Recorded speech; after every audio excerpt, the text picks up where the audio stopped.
અખિલ ભારતીય સાહિત્ય પરિષદ વલસાડ એકમ યુવા આયામ આયોજિત વિમર્શના આયોજકો અને શ્રોતાજનો સૌને નમસ્કાર. Happy teachers day. ગુરુકુળ વિદ્યાપીઠો ગાંધી વિચારની નઈ તાલીમ, બુનિયાદી શિક્ષણ, અભ્યાસક્રમ, શિક્ષણ પ્રણાલી, મૂલ્યાંકન પદ્ધતિ, ગુણ, આવી કોઈ વાત આજે મારે નથી કરવી. થોડો જુદો વિચાર કરીએ. દેશની સાંપ્રત ધાર્મિક, સામાજિક કે રાજકીય પરિસ્થિતિ માટે જવાબદાર કોણ? આપણે આપણા સંકુચિત સ્વાર્થોના વાડામાંથી બહાર નીકળીને ક્યારેય રાષ્ટ્રની ચિંતા કરીએ છીએ ક્યાં? ધર્મભ્રષ્ટ અને કર્તવ્ય ભ્રષ્ટ થતા ગયા. મૂલ્યોના તો આપણે ચીરે ચીરા ઉડાડવા માંડ્યા અને નમ્રતાપૂર્વક આ આપણે સ્વીકારવું જ પડે એમ છે. આપણે બાળકને 90% લાવવાનું શીખવીએ છીએ, ટોપર થવાનું શીખવીએ છીએ, મોટો માણસ થવાનું શીખવીએ છીએ, સારી સ્મૃતિની પરીક્ષા લઈએ છીએ. બુદ્ધિ કે મૂલ્યોની નહીં, સ્માર્ટનેસ શીખવીએ છીએ. પણ શિક્ષણ એ માત્ર બુદ્ધિ નથી, માત્ર શરીર નથી, માત્ર હૃદય કે આત્મા પણ નથી. ત્રણેયના એક સરખા વિકાસમાં મનુષ્યનું મનુષ્યત્વ સધાય છે ને એ શિક્ષણ દ્વારા જ થઈ શકે છે, બીજા કોઈ જ માધ્યમથી નહીં. ઘણાને પ્રશ્ન થશે કે કરવું શું? શિક્ષણ એટલે શું? એ કેવી રીતે આપવું? શું આપવું? મારો ધર્મ કે મારો કર્મ શું? તો ચાલો વિચારીએ. શિક્ષણને બે વિભાગોમાં વહેંચી શકાય એમ છે. એક, લેખન, વાંચન, અંકગણિત વગેરે કૌશલ્યનું શિક્ષણ, અને બીજું, બાળકમાં પડેલી સુષુપ્ત શક્તિઓને જાગૃત કરી તેની સમાજ, રાષ્ટ્ર અને સાંસ્કૃતિક વારસા માટેના પ્રેરકો પૂરા કરવા તેવું શિક્ષણ. ઔપચારિક શિક્ષણ એટલે આપણે 11 થી 5 દરમિયાન બાળકોને જે કંઈ આપીએ છીએ તે વાંચન, લેખન, કવિતા. બાળક આંખ બોલી કવિતા ગાઈ સમાજ વચ્ચે ટકી શકશે? આપણે એને જે કંઈ પણ કન્ટેન્ટ શીખવીશું એનાથી બાળક સમાજમાં ટકી શકશે? આપણે એવું શિક્ષણ આપીએ કે સતત પરિવર્તન પામતા સમાજ જીવનમાં એ સુમેળથી જીવી શકે. આપણે જાતને પ્રશ્ન પૂછીએ, આપણે આપણું કાર્ય પ્રમાણિકતા અને નિષ્ઠાથી કરીએ છીએ ખરા? મારે કોઈ શંકા નથી કરવી, કોઈ આક્ષેપ નથી કરવો, કોઈ ચેલેન્જ નથી કરવી. મારે શિક્ષક મિત્રોને એટલું જ પૂછવું છે કે આપણે પ્રમાણિકતા અને નિષ્ઠાથી આપણું કામ કરીએ છીએ ખરા? એ આપણે જાતને જ પ્રશ્ન પૂછવાનો છે, વિચારવાનું છે, મનોમંથન કરવાનું છે. જો આપણે 100% આપણા કર્મ અને ધર્મ, શિક્ષણ એવા ક્ષેત્રમાં નહીં આપીએ તો આપણે માત્ર નોકરી કરીએ છીએ. અને આપણે જે ક્ષેત્રમાં કામ કરવાનું પસંદ કર્યું છે, ચાન્સથી નહીં, હું કહું ચોઇસથી, તો એ ક્ષેત્રમાં સંપૂર્ણપણે ફોકસ રહીને જો નહીં કરીશું તો આપણે આવતીકાલે રચાતા મૂલ્યવિહીન સમાજના જવાબદાર વ્યક્તિ છીએ એવું સ્વીકારવું રહ્યું. શિક્ષણ માણસને માણસાઈ આપે છે. એ નહીં બચે તો કાંઈ નહીં બચે. જીવનનું ઘડતર અને ચણતર માણસાઈના પાયા માટે કરીએ તો જ છૂટકો, અને તે આપણા વિના કોઈ નહીં કરી શકે. મારે આજે વાત કરવાની છે શિક્ષક ધર્મની. આદર્શ શિક્ષકની વાત કરવાનો મેં વિચાર માંડવા કર્યો. આપણને વિચાર આવે કે તો આ કામ કરવું કેવી રીતે? શિક્ષણની સિસ્ટમમાં રહેવાનું છે ને, સરકારની સિસ્ટમમાં રહેવાનું છે. શિક્ષણાધિકારીશ્રીની કચેરીમાંથી આવતા રોજના પરિપત્રને અનુસરવાના છે. તો સિસ્ટમમાં રહીને આ કામ કરવું કેવી રીતે? આપણે શિક્ષણની નીતિઓ જે વર્ષો પહેલા ઘડાયેલી મેકોલેની પદ્ધતિ, હવે આજે કોઈ વાત નથી કરવાના.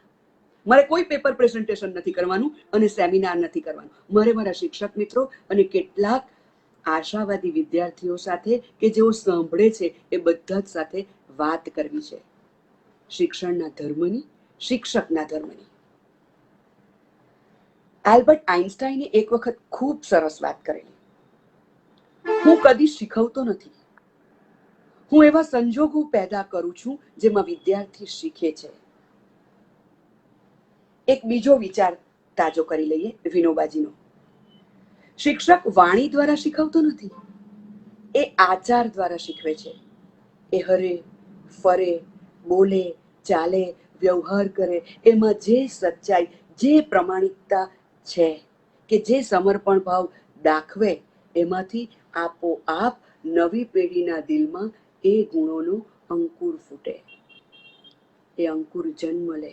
એ ભાવ અને ભાવના એ શિક્ષકના જીવનમાંથી ટપકતા અને નીતરતા હોવા જોઈએ. આ વાત કરીને મારે એવું નથી કહેવું કે બધા જ શિક્ષકો આવું નથી કરતા. હું જાણું છું, તન મન ક્યાંક ધન અને પૂરું હૃદય, પોતાના સંબંધો, પોતાનું કૌશલ્ય બધું જ એમાં લગાવીને મરી ફીટનારા શિક્ષકો આજે પણ છે, જેવા કેટલાક શિક્ષકોથી કેટલીક સંસ્થાઓ શોભાયમાન છે અને કેટલાક બાળકોનું ભવિષ્ય પણ. ડોક્ટર સર્વપલ્લી રાધાકૃષ્ણન કે ડોક્ટર એપીજે અબ્દુલ કલામ, એમણે ખૂબ સરસ વાત કરી છે કે અમને રાષ્ટ્રપતિ થયા પછી પણ કોઈ પણ દેશનો કે વિદેશનો નાગરિક શિક્ષક તરીકે ઓળખાવે એમાં અમને વધારે આનંદ થાય. હું મૂલ્યલક્ષી શિક્ષણ તરફ વાતને લઈ જાઉં છું કારણ કે એ ધર્મ છે. આવું કહીને મારે એવું નથી કહેવું કે કન્ટેન્ટ નહીં ભણાવવી, પાઠ્યપુસ્તકને ન અનુસરવું, અભ્યાસક્રમ ન ચલાવવો, પણ એ ચલાવતા એવું ચોક્કસ ધ્યાન રાખવું કે આપણને આવડે છે એ આપણે સાબિત નથી કરવાનું. આપણે શું આપી શકીએ છીએ અને બાળક કઈ શૈલીમાં સમજે છે એ અગત્યનું છે અને એ રીતે આપવાનું છે. હું કહું તેમ કરો, કરું તેમ નહીં, તો આપણે ક્યારેય એવી અસ્ત્ર ઉપજાવી નહીં શકીએ. તમને ખબર છે, ગાંધીજી એક 5 ફૂટના ખૂબ આકર્ષક નહીં કહી શકાય એવા વ્યક્તિત્વના આસામી, પણ એક હાકલ કરે ને હિંદ છોડોમાં કઈ લાખો લોકો એમની વાત પર નીકળી પડતા. દાંડી યાત્રાની વાત એ એક વખત ઉચ્ચારે ને લોકો લાઠી ખાવા, જીવ આપી દેવા તૈયાર થઈ જતા. કેમ? બોલે તે કરનારો માણસ જાત પર પહેલા પ્રયોગ કરે. આપણને આવા શિક્ષક થવામાં રસ હોવો જોઈએ અને થવું જોઈએ. થોડાક પ્રસંગો મારે તમારી સાથે શેર કરવા છે. એક વખત એક વ્યક્તિને કોર્ટમાં બેંક લૂંટવાની સજા થઈ. કેસ ચાલ્યો. બંને પક્ષના વકીલોની દલીલો થઈ અને અંતે જજે નિર્ણય આપ્યો, આજીવન કેદ. અને એ કરતી વખતે એને પૂછવામાં આવ્યું, તમારે કંઈ કેવું છે? તો કે હા જજ સાહેબ, મારે કેવું છે. બોલો, શું કેવું છે? આ જે સજા તમે મને કરો છો ને, એ મને મારી માં એટલે કે પહેલો ગુરુ અને મારી પ્રાથમિક શાળાના શિક્ષક આ બધાને વેચી આપો તો. જજ જરા કન્ફ્યુઝ થઈ ગયા અને જજે પૂછ્યું, તમે શું બોલો છો એનું તમને ભાન છે? બેંક તમે લૂંટો અને તમારી આજીવન કેદની સજા મારે તમારી માં અને તમારા પ્રાથમિક શાળાના શિક્ષકને વેચી આપવાની?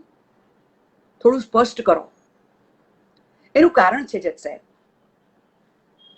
હું જ્યારે પહેલી વખત મારા મિત્રની નોટ ચોરીને લાવતો, પેન કે પેન્સિલ ચોરીને લાવતો, ત્યારે મારી માં ખુશ થઈને એમ કહેતી, જોયો કેટલો સ્માર્ટ છે મારો દીકરો, આજના જમાનામાં ચાલવાનો.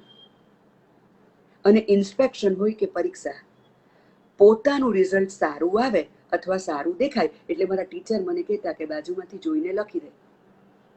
ક્યારેક ક્યારેક હું જાતે લાંબુ ચોડું જોઈને લખતો હતો એટલે મને ટોકેલો જ નહીં. જો મને તે દિવસે મારી માએ, મારા જીવનની પ્રથમ ગુરુ, એણે ટોક્યો હોત અથવા તો મારા પ્રાથમિક શાળાના શિક્ષકે ટોક્યો હોત તો ચોરી જેવું લર્નિંગ મારા જીવનમાં હોત જ નહીં. મને એમ સમજાઈ જાય કે શું સાચું અને શું ખોટું. મને એવું પ્રાથમિક શાળામાં કે મારા ઘરમાં શીખવવામાં જ નથી આવ્યું. અને એટલે સાહેબ મારું લર્નિંગ જ આ હતું. અને એટલે હું કહું છું કે મને ખોટું લર્નિંગ કરાવવા માટે મારી માને અને મારા શિક્ષકને પણ આ સજા થવી જોઈએ. અત્યારે એક સરસ પરિસ્થિતિ છે, એને સરસ કેવી કે ચેલેન્જિંગ કેવી આપણે નક્કી કરવાનું. COVID-19 કોરોના વાયરસની પરિસ્થિતિમાં આપણે સૌ આપણી કક્ષાએથી જેટલું શ્રેષ્ઠ થઈ શકે તેટલું કામ કરીએ છીએ.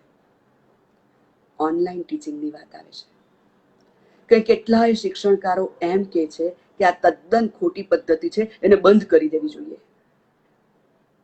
હું મારો મત આપીશ. ઓનલાઈન શિક્ષણ પદ્ધતિ સૌ સારી છે એવું મારે નથી કહેવું. એટલા માટે નથી કહેવું કે એ શિક્ષણ પદ્ધતિ જે પરિસ્થિતિ છે તેમાં શોધેલો એક સારો વિકલ્પ છે. એ શિક્ષણ પદ્ધતિ તમારી પાસે બાળકોને લાઈવ બોલાવવાની શક્યતા ન હોય તો એક વિકલ્પ રીતે ઊભી કરેલું આયોજન છે. દાખલા તરીકે કોરોના રોગ થઈ જાય એટલે સરકારે બાળકોને શાળામાં બોલાવવાની ના પાડી. બહુ ઓછા બાળકો આપણે ત્યાં એવા છે જેના વાલીઓ જાગૃત છે અને ઘરે એમનું શિક્ષણ કાર્ય કરાવતા રહે છે. હું અત્યારે જે વિસ્તારમાં કામ કરું છું તે બાળકોને જો શિક્ષકો સૌ છૂટા દૂર મૂકી દે તો એ લોકો કદાચ કક્કો પણ ભૂલી જાય અને આંખ પણ ભૂલી જાય. કક્કો અને આંખ જ અગત્યનું છે એવું નહીં, શિસ્ત પણ ભૂલી જાય, શાળાના નિયમો પણ ભૂલી જાય, આ થાય આ ન થાય ની અપાયેલી બાળપણથી માધ્યમિક શિક્ષણ સુધીની કેળવણી પણ ભૂલી જાય. એટલે હું એમ માનું છું કે બિલકુલ છૂટા દૂર મૂકી દેવા કરતા પ્રમાણસર આંખ ન બગડે એ બધી કાળજી રાખીને ઓનલાઈન શિક્ષણ અત્યારના તબક્કે થાય એ બિલકુલ અનુચિત નથી. હવે બીજી વાત, જ્યારે COVID-19ની પરિસ્થિતિ નહોતી ને ત્યારે કોમ્પ્યુટર ટીચરની એક વાત વહેતી થયેલી અને હું ભૂલતી ન હોઉં તો જૂના પાઠ્યપુસ્તકમાં કોમ્પ્યુટર ટીચરનો 9મા કે 10મા ધોરણના અંગ્રેજીમાં એક પાઠ હતો. તમારે જૂનું આગલા દિવસનું હોમવર્ક મૂકવાનું, એ પેલું કોમ્પ્યુટર એક્સેપ્ટ કરે અને તમને નવું લેસન શીખવે. જો તમે એ કામ બરાબર ના મૂકો તો એ તમને પાછું કરવા કે, પાછું તમારે જોડાઈ જવાનું. અને વ્યક્તિગત શિક્ષણ, જો આપણે બાકીના દેશોનું નીવડેલું શિક્ષણ વિચારીએ અને એના વિશે વાત કરીએ તો જે બાળકની જે ક્ષમતા હોય તે પ્રમાણે રસપૂર્વકનું એ વ્યક્તિગત રીતે ભણે એ હિતાવ છે. પણ કેટલીક વખત એ આપણા જેવા પ્રદેશમાં સંપૂર્ણપણે યોગ્ય નથી. તો એ કોમ્પ્યુટર ટીચરની વાત કે ઓનલાઈન શિક્ષણની વાત હંમેશા ન ચાલી શકે. જીવંત શિક્ષક જોઈએ જ. કેમ? એ શિક્ષક એવું જોઈ શકે કે આજે આ બાળક મૂળમાં નથી. રોજ હસતું ને કલબલાટ કરતું બાળક સૌ શાંત બેઠું છે, આજે એ દુઃખી છે. આ દુઃખ શરીરનું છે, મનનું છે કે હૃદયનું છે? આજે એ કન્ફ્યુઝ છે. અને પછી શિક્ષકનો ધર્મ એ છે કે રિસેસમાં એ બાળકને બોલાવીને પૂછે કે બેટા શું થયું? આજે તું રોજની જેમ સમજતો નહોતો, સાંભળતો જ નહોતો. અને બીજી વાત, તારું હૃદય કે મન વર્ગખંડમાં નહોતું અને મારા પ્રશ્નોનો જવાબ આપવાની તો તારી તૈયારી જ નહોતી. અને છતાં પણ હું તને જ્યારે જ્યારે પૂછતી હતી ત્યારે તું ચૂપચાપ ઊભો રહેતો હતો કે ઊભી રહેતી હતી. આ તું ઓરિજિનલ તું નથી. શિક્ષકનો ધર્મ એ છે માત્ર 45 મિનિટ કે 50 મિનિટ દરમિયાન વર્ગખંડમાં અભ્યાસક્રમ પાઠ્યક્રમ ચલાવી દેવો એ શિક્ષકનો ધર્મ નથી. એનું હૃદય દુખે છે, મન દુખે છે કે પેટ દુખે છે એ પૂછો, એ સમજો, એનું કાઉન્સેલિંગ કરો, એ પણ શિક્ષકના ધર્મમાં આવે. પ્રેમથી એના માથે હાથ ફેરવીને હૃદય સુધી પહોંચવાની કોશિશ કરશો ને તો બાકીનો સ્પાર્ક એને થઈ જ જશે અને બાકીનું કામ એની જાતે જ કરી લેશે. મને એવું યાદ છે કે મારા વર્ગખંડમાં હું 4 કામ કરતી.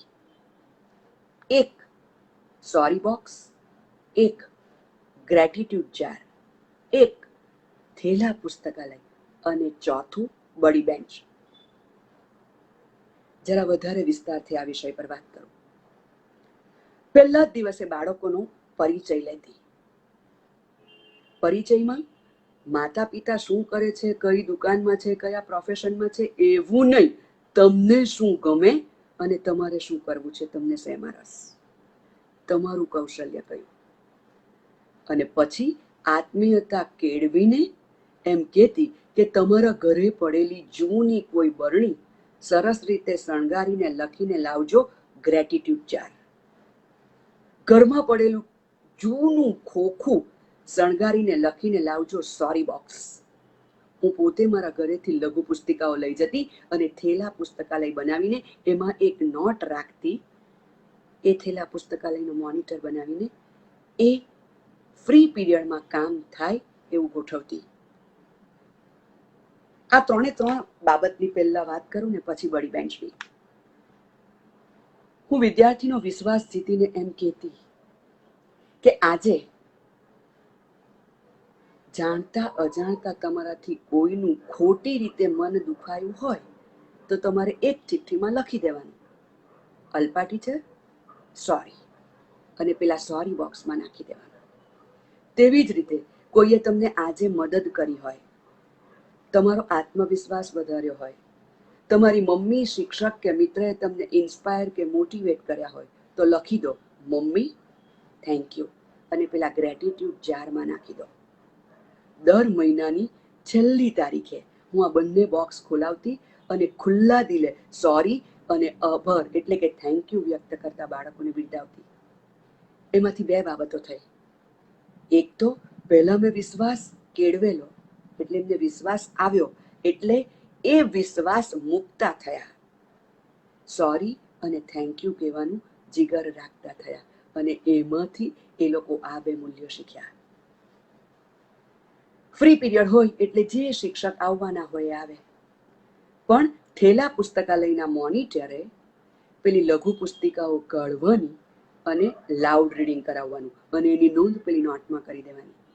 એમને સમજાવેલું કે દર વખતે જુદા જુદા બાળકોને જ ઊભા કરવાના અને એ જે પુસ્તકો મૂકેલા એ પસંદગીના મૂકેલા. એઓ ઇન્સ્પાયર થાય, મોટિવેટ થાય, આત્મવિશ્વાસ વધે અને માત્ર સક્સેસ સ્ટોરીઓના પુસ્તકો નહીં, નિષ્ફળતામાંથી સફળ કેમ થવાય, પાછા બેઠા કેમ થવાય એવા પુસ્તકો પણ. છેલ્લે સૌથી અગત્યનું બડી બેન્ચ. હું એમને એમ કહેતી કે તમે જાતે તમારું એનાલિસિસ કરો, સ્વોટ એનાલિસિસ. સ્વોટ એનાલિસિસ કરો એ તમારી સ્ટ્રેન્થ અને વીકનેસ તો ખરી જ, પણ તમે જો આજે ડિસ્ટર્બ છો કોઈ પણ કારણથી, ઘરમાં કઈ ઘટના થઈ છે, તમારા મિત્રો સાથે કઈ ઘટના થઈ છે, તમારા પરિણામથી તમારું દિલ દુખાયું છે, તમારા મિત્ર સાથે કઈ અણબનાવ થયો છે, ઝઘડો થયો છે, કંઈ પણ હોય, તમારું તે દિવસે ભણવામાં ચિત્ત ન હોય ને તમે ડિસ્ટર્બ હોય એટલે તમે એ બેન્ચ પર બેસીને ભણજો, પ્રયત્ન તો કરજો. હું મારા ફ્રી પીરિયડમાં કે રિસેસમાં તમને બોલાવીશ, તમને સમજીશ અને તમને કાઉન્સેલિંગ કર્યા બાદ મદદ કરવાની કોશિશ કરીશ કે તમે એમાંથી બહાર કેવી રીતે આવી શકો. અને સાચું કહું છું તો વિદ્યાર્થીઓ એના પર બેસતા થઈ ગયા. હું કાઉન્સેલિંગ કરતી તો ન કહી શકાય ને તમને ન શેર થઈ શકાય એવી કેટલી બધી અંગત બાબતો, ઘર જીવનની, શાળા જીવનની, એમના સંબંધોની, હોર્મોન્સ ચેન્જ થવાથી ટીનેજના પ્રશ્નોની, મમ્મી પપ્પાના ઝઘડા, ડિવોર્સ, બધી જ વાતો બાળકો શેર કરતા. કેટલાય બાળકોને મેં તે સમયે એલસી લેવા આવનારા માતા પિતાથી બહુ યોજનાબદ્ધ રીતે સાચવેલા. સૌ રખડેલ થઈ ગયેલા બાળકોને થોડું ઘણું 35 માર્ક લાવતા કરેલા. શિક્ષકનો ધર્મ જ એ છે કે માત્ર કન્ટેન્ટ નહીં ગોખાવો. એ બુદ્ધિનું શિક્ષણ બાળક ઘણી બધી જગ્યાએથી મેળવી લેશે. આપણે નહીં આપવાનું એવું નહીં, એ પહેલા આપવાનું, પૂર્ણતય આપવાનું, અને એ પદ્ધતિથી આપવાનું જે પદ્ધતિથી બાળક શીખી શકે. પણ માત્ર કન્ટેન્ટ શીખવી દેવાથી, 100માંથી 90 કે 99 માર્ક લવડાવી દેવાથી, ટોપર કેમ થવાય એ ગોખણવા લાવવાથી, પરીક્ષા પદ્ધતિ શીખવી દેવાથી શિક્ષકનો ધર્મ પૂરો થઈ જતો નથી. એક વખત એક સરસ ઘટના થયેલી. યુવક મહોત્સવમાં નાટકમાં ભાગ લીધેલો. પરિપત્ર આવ્યો અને 10 જ દિવસ બાકી. વર્ગો લેવાના, ફ્રી પીરિયડ સાથે એકાદ પીરિયડ એડજસ્ટ કરવાનું ને એકાદ રિસેસ, અને નાટક ડિરેક્ટ પણ કરવાનું ને રિહર્સલ પણ કરાવવાના, રીડિંગ કરાવવાનું, ટોન આપવાના, કામ જાજુ ને દિવસો ઓછા. પસંદ કર્યા બાળકોને, કલાકારોને શરૂ કર્યું. હવે શાળામાં એક સખત તોફાની બાળક, કોઈ નોટ નહીં બનાવે, ભણે નહીં, ચોકના ટુકડા શિક્ષકને મારે, ચાલુ વર્ગમાં પ્લેન ફેરવે. પેલા પેપરના પ્લેન. એટલે દરેક શિક્ષક આવીને કંઈક તોફાન કરે એટલે પેલાને કહી દે કે ચલે એસ બહાર જા. એસને મજા પડે. એને સહજ સમજતો. બધા જને બહાર કરે. પછી કેટલાક શિક્ષકોએ તો બહુ નિષ્ઠાથી ભણાવવાનું હોય એટલે એમ જ આવીને કહી દે ભાઈ તું એસ પહેલાથી જ બહાર બેસી જાય. એટલે બહાર બેસી રહી. કોઈ દિવસ પીટી ટીચરો એકાદ તમાચો મારતા જાય, આચાર્ય પૂછે, એને કોઈ અસર જ નહીં થઈ. સૌનો ફટ થઈ ગયો. નાટકની પ્રેક્ટિસ શરૂ કરી એટલે એણે તો હોલમાં આવવા માંડ્યું. અને સાચું કહું તો મેં પણ એમ કીધું, સલાઉદ્દીન મારી પાસે બિલકુલ સમય નથી, એટલે તું નવા પ્રશ્નો મારા માટે ઊભા નહીં કર પ્લીઝ. તું જ્યાં બેસે છે ત્યાં જ બેસ. મારે ભણાવીને આવવાનું, આ કામ કરવાનું, આ દિવસે સ્પર્ધા. ટીચર મેં તમને કમ્પ્લેનનો કોઈ મોકો નહીં આપું, બસ એકદમ ડાયો થઈને બેસી રહ્યો, મને બેસવા દે. આમ બી હું ત્યાં બહાર જ બેસતો છે ને. હું એને ખીજવાઈ અને છતાં બીજે દિવસે બેસી જ ગઈ. પછી મને એમ થયું કે ખરેખર આ તો કંઈ તોફાન જ નથી કરતો. કોઈ જ મિસચીફ નહીં, કોઈ અશિસ્ત નહીં, કોઈ છોકરીઓની મશ્કરી નહીં. ધ્યાનથી સાંભળે. પછી સેટ ગોઠવે તો બીજે દિવસથી સેટ ગોઠવી નાખે, પાણી લાવીને મૂકી દે. સ્ક્રિપ્ટ વાંચવા માંડ્યો, જાતે જાતે પ્રોમ્પ્ટિંગ કરવા માંડ્યો, સીન બદલાઈને સેટ બદલવા માંડ્યો. હેલ્પફુલ થઈ ગયો. એક દિવસ રિહર્સલ રવિવારે રાખેલું. એક બે બીજા શિક્ષકોને કામ હશે, તેને ખીજવાયા. અહીંયા કેમ તું રજાના દિવસે? એ શિક્ષકોએ આવીને મને બી કીધું, બેન આ છોકરીઓ સાથે મસ્તી કરશે કોણ જવાબદાર? બહાર કાઢો એને. તમે એને બહુ એન્કરેજ નહીં કર્યા કરો, સપોર્ટ નહીં કર્યા કરો. વાત વધી ગઈ.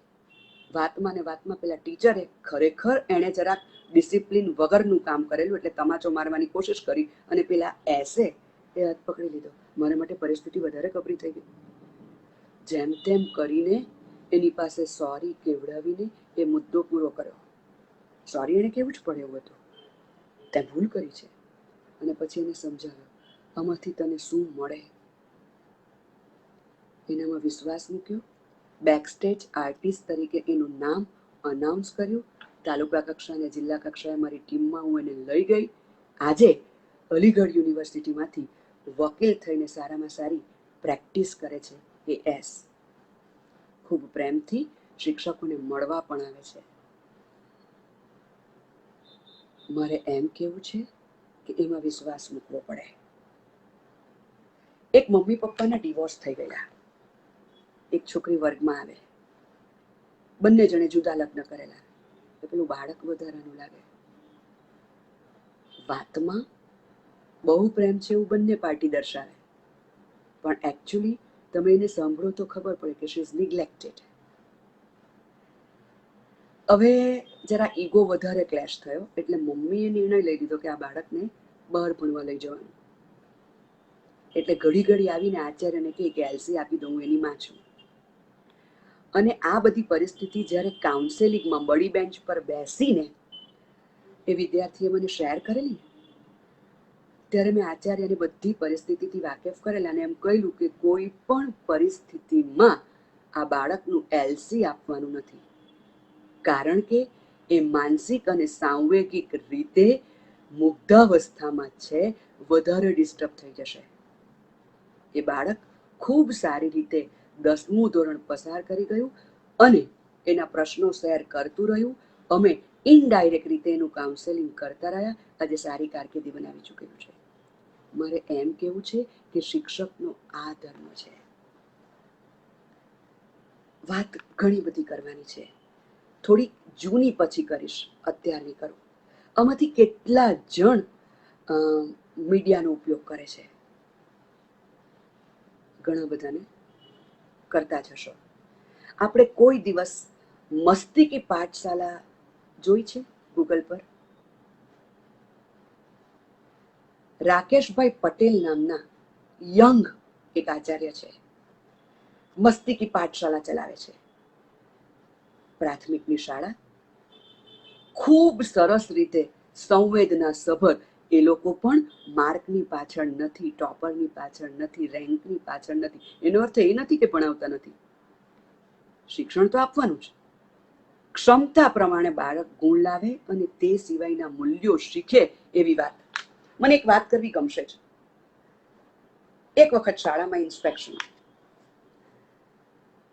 એટલે ઇન્સ્પેક્ટરો આવેલા. એક નાનકડી દીકરી આવીને પેલા રાકેશભાઈને વળગી પડી. ખૂબ નાની દીકરી, 7 વર્ષની હશે. કેમ 3 દિવસથી તમે ક્યાં હતા? કઈ નહોતું જવાતું? ક્યાં ગયા હતા? મારે રોજ તમને શોધવાના, પગે લાગવાનું હતું, થોડી વાત કરવાની હતી, પછી આવો વર્ગમાં, તમારી વાત છે. એમ કરીને દીકરી દોડી ગઈ વર્ગમાં. એટલે પેલા ઇન્સ્પેક્ટરે કમેન્ટ કરી, આવું શિસ્ત શીખવો છો? મારે તમારો ગ્રેડ સી આપવો પડશે. આ બધું બંધ કરો અને આ છોકરાઓ આમ ભેટી પડે, તમારું માન નહીં જાળવે, તમને આવી રીતે સવાલ કરે, આવું વર્તન તમારી સાથે કરે, શું શીખવો છો શાળામાં તમે? એટલે પેલા રાકેશભાઈએ એમ કહ્યું, સર, તમારા પ્રોટોકોલમાં જે આવતો હોય તે ગ્રેડ આપો. હું અને મારા શિક્ષકો અને અમે બધા આ શાળામાં ગ્રેડ માટે કામ નથી કરતા, અમે હૃદયથી કામ કરીએ છીએ. જો મારા ઘરેથી નીકળતી વખતે 7 વર્ષની મારી પોતાની દીકરી જો મને પૂછી શકતી હોય કે પપ્પા કાં જાઉં છો ને હું કેવા બંધાયેલો હોઉં કે હું તાલીમ લેવા જાઉં છું, તો આ દીકરીને મારા પર મારી દીકરી જેટલો જ હક છે. એટલે મને પૂછે અને મારે એને જવાબ આપવાનો, કારણ કે એના ઘરમાં એના પિતા તો દારૂ પીને એની માને મારે છે, એને મારે છે. હું જો પિતા તુલ્ય થઈને આ શિક્ષણ કાર્ય ન કરું તો મને શિક્ષક થવાનો કોઈ હક નથી. હું માનું છું કે હું મારો શિક્ષક ધર્મ સારી રીતે બજાવું છું. તમે વર્ગમાં આવીને જો કેવી રીતે અમારી સંસદ ચાલે છે. એટલે પેલા ઇન્સ્પેક્ટરને થોડો ગુસ્સો તો હતો, થોડા જંખવાણા પણ પડી ગયેલા. એટલે વર્ગમાં ગયા. તે દિવસે સંસદ ચાલે. મિત્રો, સંસદ એટલે શું? હું શિક્ષકના ધર્મની જ વાત કરું છું, જરાય વિષયાંતર નથી થતું. સંસદ ચાલે. સંસદ ચાલે એટલે એવું કે એક નેતા હોય અને બાકીના બધા ક્ષેત્રો એમને સોંપવામાં આવેલા હોય. દાખલા તરીકે શિસ્ત, પર્યાવરણ, કોઈ માંદું હોય તો એની કાળજી કેવી રીતે કરવાની, તે અનેક નિર્ણાયક બેસે અને એ જે ફરમાન કરે તે બધાએ માનવાનું. વિદ્યાર્થી સંસદ એટલે પેલા ઇન્સ્પેક્ટર તો આવીને બેસી ગયા, બધા શિક્ષકો ગોઠવાયેલા હતા. સંસદ શરૂ થઈ અને એક નાનકડી 4થા ધોરણની દીકરીએ ઊભા થઈને એમ કહ્યું, હું પર્યાવરણ મંત્રી છું. વેકેશન દરમિયાન આ નવો વર્ગ બાંધવા માટે અહીંયા વડનું ઝાડ હતું તે કાપી દેવાયું છે. મને પૂછવામાં નથી આવ્યું તો કોણે કાપ્યું? જેમણે કાપ્યું હોય એ શિક્ષકને મારે સજા કરવાની છે. શિક્ષકને સજા? પેલો ઇન્સ્પેક્ટર ચોંકી ગયો. પેલા શિક્ષકે કહ્યું કે હા, મને તમે સજા કરો. પરિસ્થિતિ જે કઈ હતી તે પણ મારે પર્યાવરણ મંત્રી તરીકે બેટા તને પૂછવાનું હતું અને હું વેકેશન દરમિયાન નથી પૂછી શક્યો કે શકી. તો બોલ મારી શું સજા છે? આ બધા બાળકોને લઈને તમે એક વૃક્ષ કાપવાના બદલે 10 વૃક્ષ વાવવા દો અને એક બાળકને એક વૃક્ષ ઉછેરવાની જવાબદારી સોંપો. ખાલી વૃક્ષારોપણ નહીં. આ હું જે કંઈ તમને શેર કરી રહી છું એ એકદમ સાચી વાત શેર કરી રહી છું. અને પછી પેલા શિક્ષકે જુદા જુદા ધોરણમાંથી 10 બાળકો લીધા, જુદા જુદા વૃક્ષો રોપાવ્યા અને એક બાળકને એક વૃક્ષની જવાબદારી સોંપવામાં આવી. આ શિક્ષક ધર્મ છે. એક બીજી વાત કરવી છે, રાજપુરના બિંદુબા ઝાલાની. આ કપલ્સ ખૂબ સરસ કામ કરે છે. આ બધું તમે ગૂગલ પર જોઈ શકશો. હું થોડી જ વાતો કરીશ જેટલી મેં નોંધી છે. બિંદુબા ઝાલા અને એમના હસબન્ડ પ્રાથમિક શાળાના શિક્ષકો રાજપુર ગામે કામ કરે. રાજપુર એ એવો વિસ્તાર કે જ્યાં ખૂબ સંકુચિત માણસ, ખૂબ દારૂ પીવાય, હસબન્ડ વાઈફને મારતો હોય, વાઈફ રડે, હસબન્ડને કોઈ બીજી સ્ત્રી સાથે સંબંધ હોય, વાઈફને કઈ બીજા પુરુષ સાથે સંબંધ હોય, કોઈને કોઈની પડેલી નહીં. ઈચ્છા થાય તો રાંધે, નહીં તો નહીં રાંધે. કેટલીક વાર મમ્મીઓ એટલે કે સ્ત્રીઓ પણ દારૂ પીએ. તમે કલ્પના કરો, પેલા પ્રાથમિક શાળામાં ભણતા બાળકથી તરુણાવસ્થામાં પ્રવેશવા ડોક્યું કરતા માણસની સ્થિતિ શું થતી હશે? એટલે પેલું બાળક મેં કીધું તેમ મૂંઝાયેલું બેસે. એટલે બિંદુબા તો પૂછે, શું થયું લ્યા, કેમ આમ કરે છે? કાલ છે ને મારા બાપુએ મારી બાને બહુ મારી, અને પછી મારી બાએ મારા બાપુને માર્યા, અને પછી મારા બાપુ છે ને ઓલી બાજુવાળી ફલાણીને જોડે વહી ગયા, અને મારી બાએ પછી બીજા કોઈને ઘરમાં બોલાવ્યા.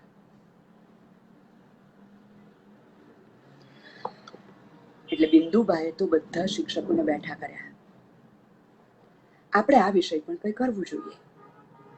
એ લોકોએ બધાએ ચર્ચા કરી અને પેલા બાળકોને વિશ્વાસમાં લઈને કહ્યું કે હવે જ્યારે તમારા બાપુ બાને મારે, કેટલીક જગ્યાએ બાપુ જ બાને મારતા હતા, બા સાચી જ હતી, એવી પણ ઘટનાઓ હતી, પણ જ્યારે પણ દારૂ પીને તમારા ઘરમાં તોફાન થાય ત્યારે આટલામાંથી કોઈ પણ એક જણને તમારે ફોન કરી દેવાનો. તમે માનશો નહીં, એ ગામના બાળકો હિંમતથી આ ટીચરોને ફોન કરવા માંડ્યા અને ટીચરો પણ હિંમતથી 2-3 જણ ભેગા થઈને ગામમાં જતા, એ ઝઘડો છોડાવતા, વાતાવરણ શાંત કરતા, વાલી મંડળ ઊભું કર્યું, એમને શિક્ષિત કરતા.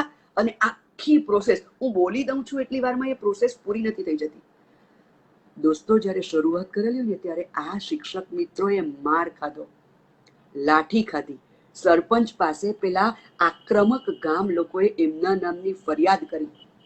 સરપંચે વોટ બેંકમાં કે વિરોધ પણ કરેલો, પણ ધીમે ધીમે આખી પ્રક્રિયામાંથી હિંમત હાર્યા વિના એકજૂટ થઈને એ શિક્ષકોએ એટલી સરસ પ્રવૃત્તિ કરી કે હવે લોકો દારૂ પીતા ગભરાય કે આ બાળક જો પેલા શિક્ષકોને ફોન કરી દેશે ને એ લોકો આવશે તો સરપંચ પણ એ લોકોની સાથે, પોલીસ પણ એ લોકોની સાથે, અને એક સ્વસ્થ સમાજ સ્થાપવાની એમણે શરૂઆત કરી. મારે એમ કેવું છે, આપણો શિક્ષકનો ધર્મ આ પણ છે. બિંદુભાઈ બીજું પણ એક બહુ સરસ કામ કર્યું. ખૂબ ગરીબી એટલે કેટલીક સ્ત્રીઓ, એટલે આ છોકરાઓની કેટલીક માઓ તો એવી કે બહુ મજૂરી કરે, સારી સ્ત્રીઓ, પુરુષો પીને મારે એક્સ્ટ્રા મેરિટલ રિલેશનશિપ હોય એટલે આખો પરિવાર વિચ્છિન્ન થઈ જાય. દારૂ અને એક્સ્ટ્રા મેરિટલ રિલેશનશિપ, કલ્પના કરો તમે. એટલે પેલી એક કે બે ચીથરેહાલ સાડી હોય, ગામમાં એવી સાડી પહેરીને ફરે, ક્યારેક અડધું શરીર પણ ઢંકાયેલું ન રહે. એટલે બિંદુબાઈએ પાછી પહેલ કરી. આ આજની વાત છે, સાચી. તમે ગૂગલ પર સર્ચ કરજો, તમને આ બધું મળશે, આના કરતા વધારે મળશે. સાચી. આ લોકો આવું સરસ એન્જલ જેવું કામ કરે છે. આ શિક્ષકો દૂત જેવું કામ કરે છે. બધા શિક્ષકોને ભેગા કર્યા, આપણે કંઈ કરવું જોઈએ. અને એમાંથી એક નિષ્કર્ષ પર આવ્યા કે સ્મશાને જઈને ત્યાં મૂકેલી સાડી કે પુરુષોના કપડા લાવવાના ને શિક્ષકોએ પહેરવાના. એટલે પહેલી બિંદુબાઈ કરી. સ્ત્રી કોઈ મરી ગઈ હશે ને ત્યાં પેલી સાડી ઉતારી નાખે અગ્નિ સંસ્કાર કરતા પહેલા, એટલે સાડી લઈ આવીને બિંદુબાઈએ પહેરી. એટલે પ્રેમ કરનારા બાળક, બેન તમે આ બધું ના પહેરો, તમે હમણાં ઘેર જઈને આ બદલી આવો, આ ન પહેરાય. સ્મશાનની સાડી પહેરો ને તમને કશું થઈ જાય ને તમે કંઈક ઉપરવાળા પાસે જતા રહો તો અમારું કોણ? એટલે બિંદુબાએ કહ્યું કે એવું કંઈ જ નથી થવા. ના ના બેન, તમે હમણાં જ ઘેર જઈને બદલી આવો. એટલે બિંદુબા વિશ્વાસ આપતા રહ્યા, સારું એવું કરીએ, જો મને કંઈ થાય તો કાલે આ બાકીના શિક્ષકો આ કપડાં નહીં પહેરે, બસ. પણ જો મને કંઈ ન થાય તો આ સાડી હું કાલે લાવીને આપું, તમે તમારી બાને પહેરાવશો? છોકરા ગભરાય, પહેલે દિવસે તો જવાબ જ નહીં આપે. બિંદુબાએ, બીજા શિક્ષકે, બીજી બહેનોએ આ બધી પ્રવૃત્તિ ચાલુ રાખી અને સ્મશાન પર ત્યજાઈ ગયેલા વસ્ત્રો લાવીને શાળામાં ભેગા કરવા માંડ્યા. પહેલા એ લોકો પહેરતા અને પછી પેલા ખૂબ ગરીબ બાળકોને સમજાયું કે સ્મશાન પર મૂકેલા કપડાં પહેરવાથી કશું જ થતું નથી, ભૂત પ્રેત જેવું કે ચુડેલ જેવું કંઈ છે નહીં, અંધશ્રદ્ધામાં માનવું નહીં. જો અમારા બેનને ને સાહેબને કશું ના થતું હોય ને તો અમારા મમ્મીને ને બાપને કાંઈ નહીં થાય.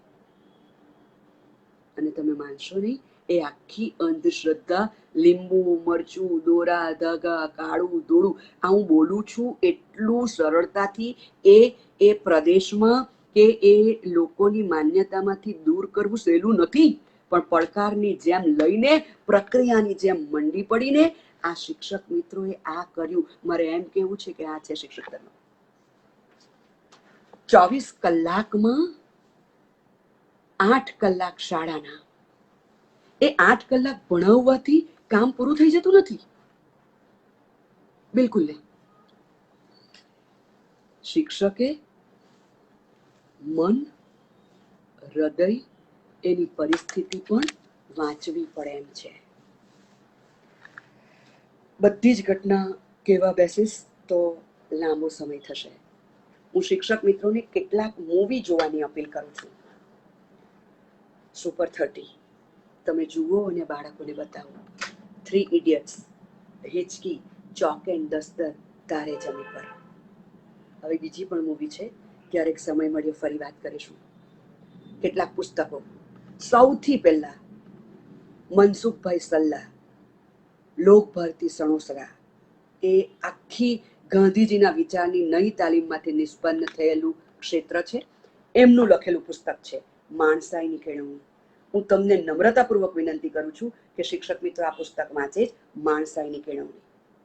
અઘરું છે પ્રેમ, અઘરા છે આશીર્વાદ, સંજીવ શાહ. પોલિયેના, અંગદનો પગ, હરેશભાઈ ધોળકિયા.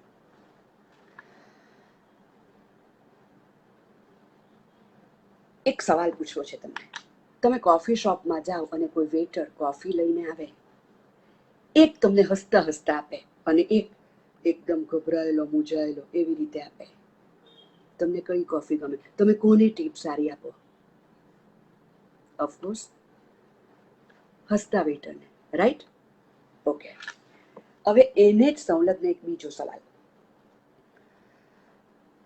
તમે એસાઇનમેન્ટ માંગ્યું, એક બાળક એકદમ હળવું થઈને હસતા હસતા આપી જાય અને બીજું એટલું જ લખેલું એવી જ સારી રીતે લાવે પણ ખૂબ મૂંઝાયેલું, ડરેલું, ગભરાયેલું, ડિસ્ટર્બ એવી રીતે આપી જાય, તો તમે માર્કમાં ફેર રાખો? શું કરો મિત્રો? શું કરે આવી પરિસ્થિતિમાં? હસતાને વધારે માર્ક આપો એમ? લખાણ સરખું હોય તો ના, જે લખાણ હોય તે પ્રમાણે માર્ક તો આપવાના, પણ પેલું મૂંઝાયેલું બાળક મૂંઝાયેલું કેમ છે એ આપણે જાણવાની કોશિશ કરીએ. જરાક એના અંતર્મનમાં ડોક્યું કરીશું ને તો બાકીનું બધું ખૂબ સારી રીતે એ જાતે જ કરી લેશે. એને સ્પાર્ક કરવાની જરૂર છે. આપણા દરેક રોજના પીરિયડમાં છેલ્લી 2 મિનિટ માટે વિદ્યાર્થીઓને કહી દો સ્ટોરી ટાઈમ, અને રોજ એક સ્પાર્ક થાય તેવી આપણે ઘટના શેર કરતા જશું તો મૂલ્યલક્ષી શિક્ષણ આવવા જ માંડશે. એમાં મને કોઈ શંકા નથી.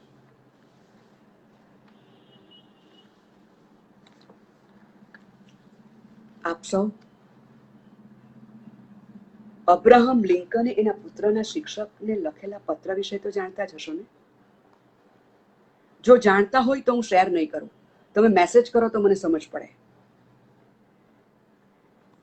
સિકંદરના પિતાએ ગુરુ એરિસ્ટોટલને પત્ર લખેલો, આભાર માનતો કે મારો દીકરો નસીબદાર છે કે તમારા યુગમાં એણે જન્મ લીધો છે, અને એટલે એ ગાદી વારસાને યોગ્ય તાલીમ તમે આપશો જ.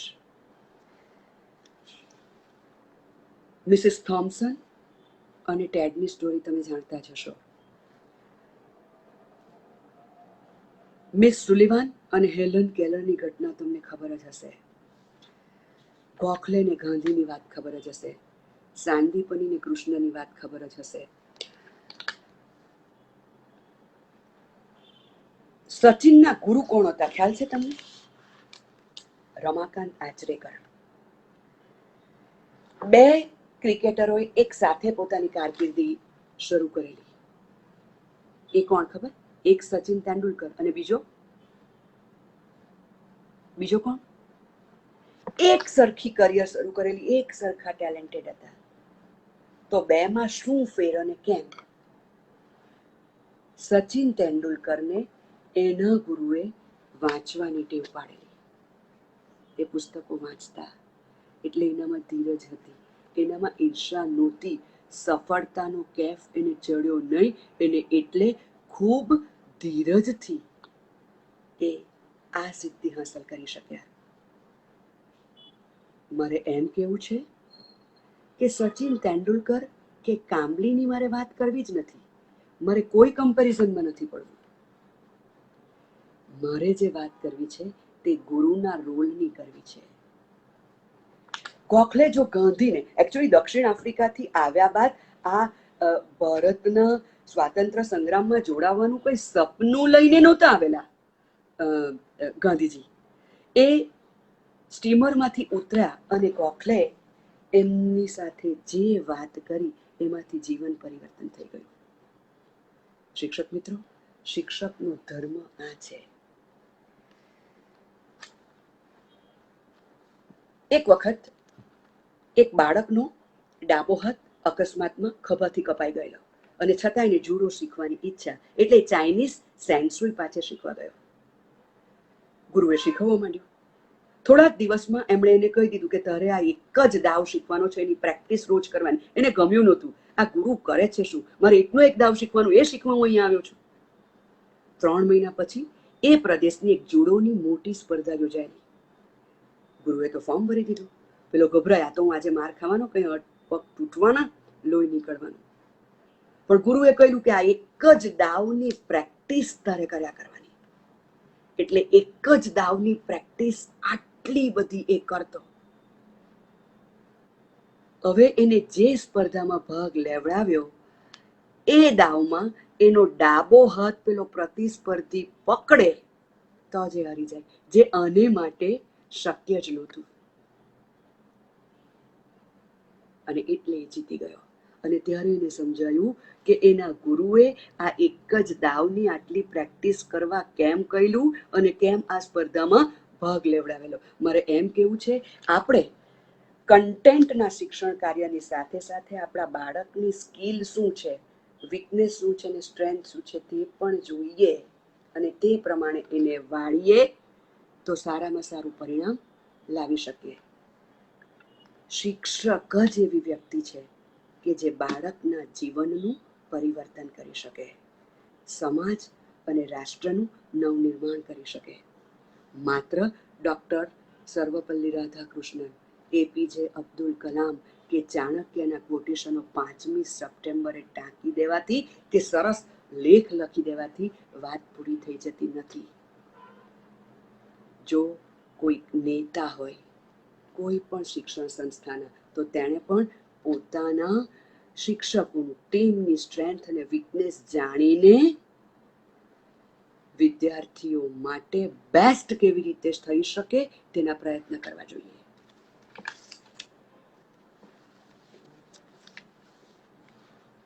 કોઈક જવાબ નથી આપતા અબ્રાહમ લિંકનના પત્રનો, જેમાં શિક્ષકનું ગૌરવ છે.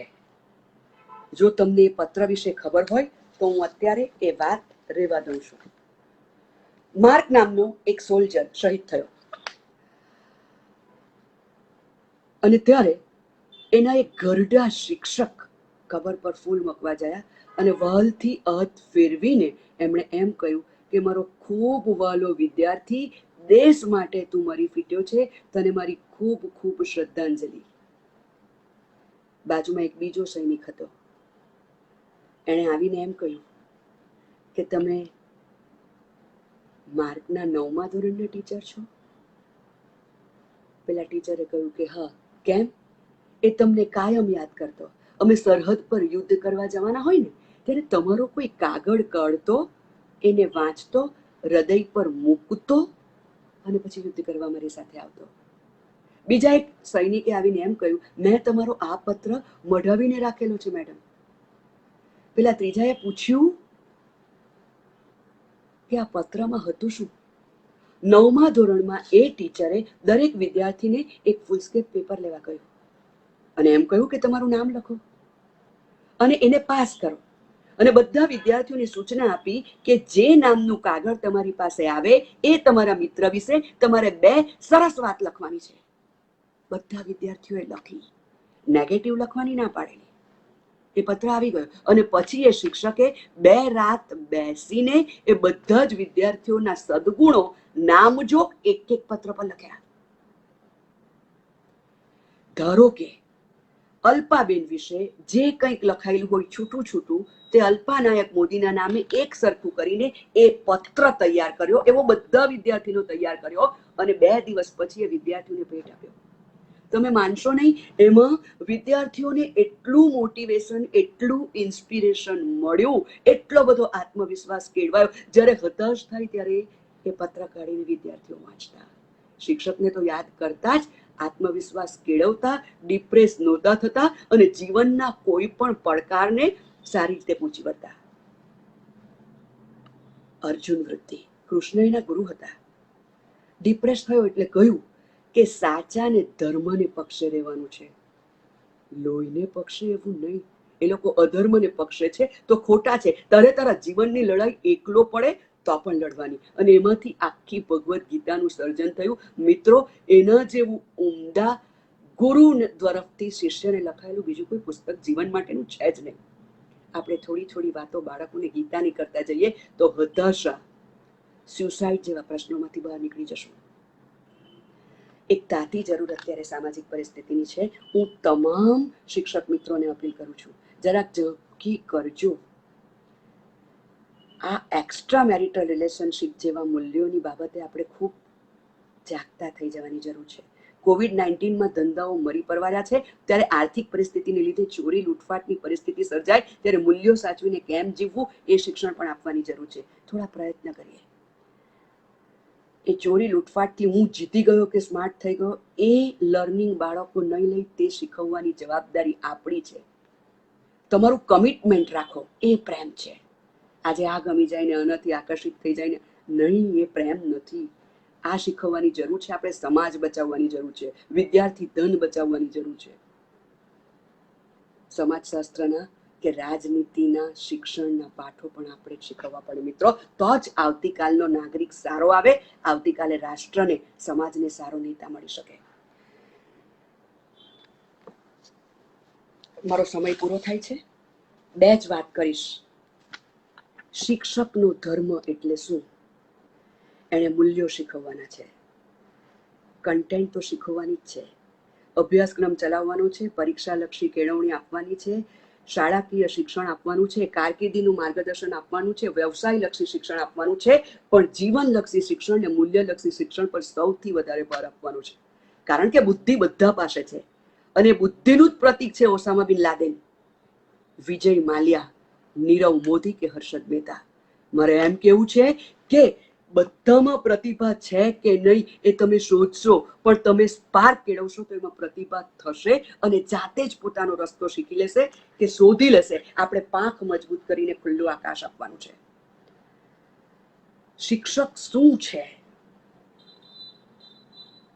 शिक्षक कभी साधारण नहीं होता.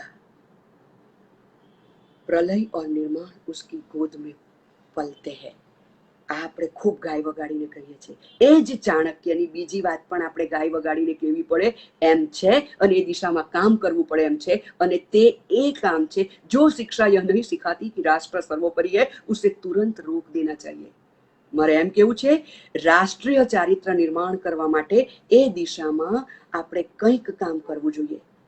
નવી શિક્ષણ નીતિ 2020 જે બની ગઈ છે, ઇમ્પ્લિમેન્ટેશનને વાર છે. એ ખૂબ સારી ટેલેન્ટ ટેસ્ટની અને સ્કિલની વાત લઈને આવવાની છે, ચારિત્રના ઘડતરની વાત લઈને આવવાની છે. માત્ર બાહ્ય વ્યક્તિત્વની નહીં, પણ આપણે ખરા હૃદયથી એનું ઇમ્પ્લિમેન્ટેશન કરીશું. એના તાલીમના કાર્યક્રમો અને યોજનાઓ ઘડવા મળી છે. શિક્ષક શું છે?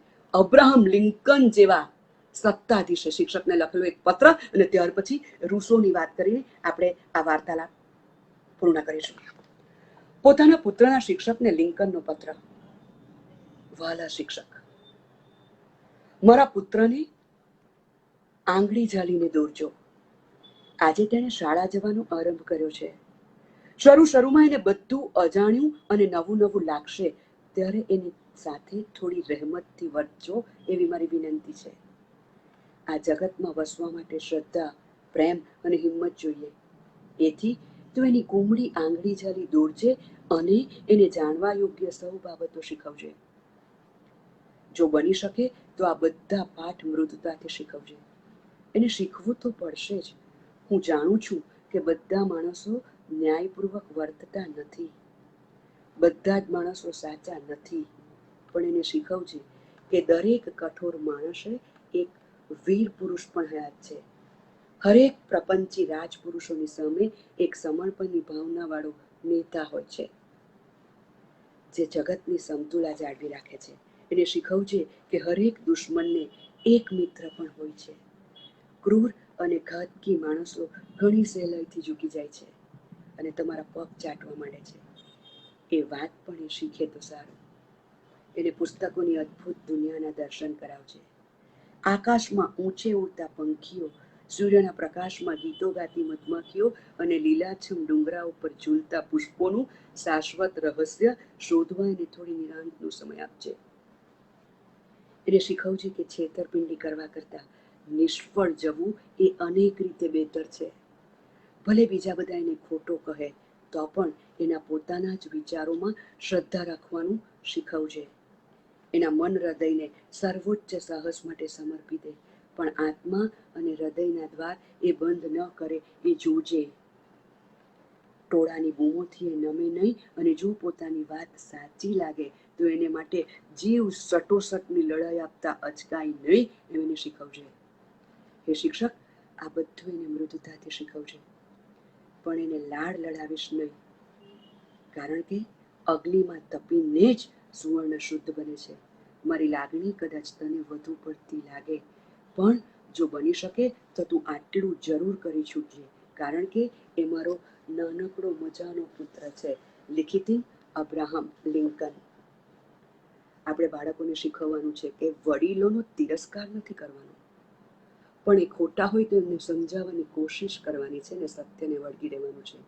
આજકાલના છોકરાની ઘટના ફરી બીજી વાર કે દરેક નવી પેઢીને માટે જૂની પેઢીનો અભિપ્રાય ખોટો જ હોય છે. આજે આપણે માટે આપણા વડીલો એમ કે આ ખૂબ ઉદ્ધત છે, એમના વડીલો એમને માટે કીધેલું, એટલે ઉદ્ધત થવાનું એવું નહીં, પણ સત્યને વળગી રહેવાનું, શાંતિથી એમને સમજાવવાની કોશિશ કરવાની, મૂલ્યો શીખવવાના, ખોટું નહીં કરવાનું, કારકિર્દી બનાવવાની, સમાજ અને રાષ્ટ્રને ઉપયોગી થવાનું, મારાથી આ થાય આ ન થાયનું શિક્ષણ આપવાનું. ફરી એકવાર સૌ શિક્ષક મિત્રોને શિક્ષક ધર્મ તરીકે મૂલ્યલક્ષી ને જીવનલક્ષી શિક્ષણનું કામ કરવા માટે નમ્રતાપૂર્વક વિનંતી કરું છું. મને આ તક આપવા બદલ આ અખિલ ભારતીય સાહિત્ય નવા આયામના વિમર્શના આયોજકો દક્ષાબેન અને એમની ટીમનો હું હૃદયપૂર્વક આભાર માનું છું. અંતે તમારી જો કોઈ હક સુની ના આવે તો એકલો જાને રહે. પહેલા એકલા જાઓ, પછી લોકો સાથે આવશે અને કારવા બનશે. શિક્ષક એટલે શિક્ષક, એનો ધર્મ એટલે એનું કર્મ, નિષ્ઠાથી મૂલ્યલક્ષી ને જીવનલક્ષી કારકિર્દીલક્ષી શિક્ષણનું કાર્ય. બાળકનું જીવન ચેન્જ નહીં કરવાનું, ટ્રાન્સફોર્મ કરવાનું. છેલ્લી વાત રૂસોની. શિક્ષકનું કામ શીખવવાનું નહીં પણ દોરવાનું છે. તેણે સિદ્ધાંતો આપવાના નથી, પણ તે શોધતા વિદ્યાર્થીઓ શીખે તે જોવાનું છે. હું અતિશય કઠિન કલાની હિમાયત કરું છું. સિદ્ધાંતો આપ્યા વગર દોરવાની અને કશું ન કરવા વડે બધું જ કરવાની. મિત્રો, આપણે સિસ્ટમમાં રહીને આ બધું કામ કરીશું ને તો પડકાર તો આવવાના જ છે. રસ્તો સહેલો નથી, ટૂંકો રસ્તો સાચો નથી હોતો. બાકી આપણા માનનીય પ્રધાનમંત્રી શ્રી નરેન્દ્રભાઈ મોદી પણ એમ કહી શકે છે કે જો આ સમાજનું પરિવર્તન કરવું હોય તો ટૂંકો રસ્તો કે સાચો રસ્તો માત્ર એક જ છે, અને તે શિક્ષણ. जिंदगी जीना आसान नहीं होता, बिना संघर्ष कोई महान नहीं होता, जब तक ना પડે हथौड़े की चोट पत्थर भी कभी भगवान नहीं होता. અર્જુનની જેમ એકાગ્રતા રાખીએ, કરોડિયાની જેમ પડીએ વળી પાછા ચડીએ, ઝાડુ બાંધીએ, વળી પડીએ વળી પાછા ચડીએ, ઝાડુ બાંધીએ, પણ નિષ્ફળ થયા બાદ પાછા બેઠા થવાનો પ્રયત્ન ક્યારેય નહીં છોડીએ. Thank you so much. Thank you દક્ષાબેન અને તમારી સમગ્ર ટીમ. આપ સૌનો હૃદયપૂર્વક આભાર. ફરી એકવાર all teachers happy teachers day.